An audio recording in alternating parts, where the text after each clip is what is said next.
since 2010, the debt levels in Africa are drastically rising. In 2010, according to the World Bank, the debt levels were at about 282 billion, and now we're looking at around 420 billion. Why are they rising?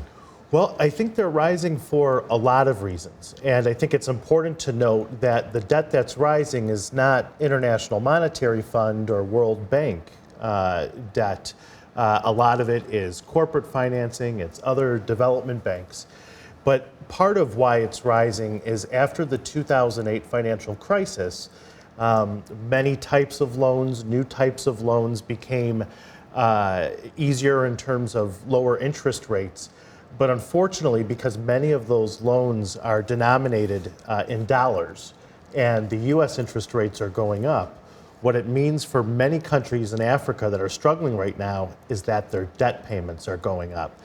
You know, would I say the middle people, the middle corporations who go into applications of these policies or financing or infrastructure development, very often they push an agenda that are very much at a disadvantage to the local communities, number one. And secondly, we find them going in without really having a feasibility study of what is needed in the community for them to advise on how to apply it.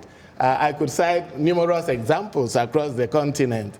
And so when that is done, for example, pushing privatization without really seeing what are the outcomes to the community, or enacting policies, even sometimes land reform, or even trade policies that are designed to increase international trade, but yet at a great disadvantage to the local communities.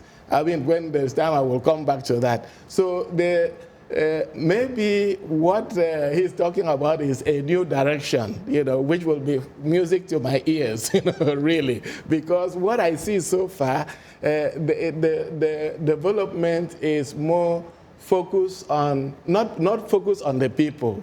So I was glad when you talk about, you know, focus on human development. Yeah. So if that is the case, then we might be seeing a new direction. But so far, it seems that what is happening here, we meet in Washington and talk about this and talk about grand policies, but the person on the ground, the individual persons in the villages, in the small towns, they are not impacted by it. Sometimes they end up at the, what do you call it, you know, at the big cities with corporations, yes. So that's what I'm saying, that maybe the World Bank, the financial institutions have to monitor so much the middle people who apply the policies.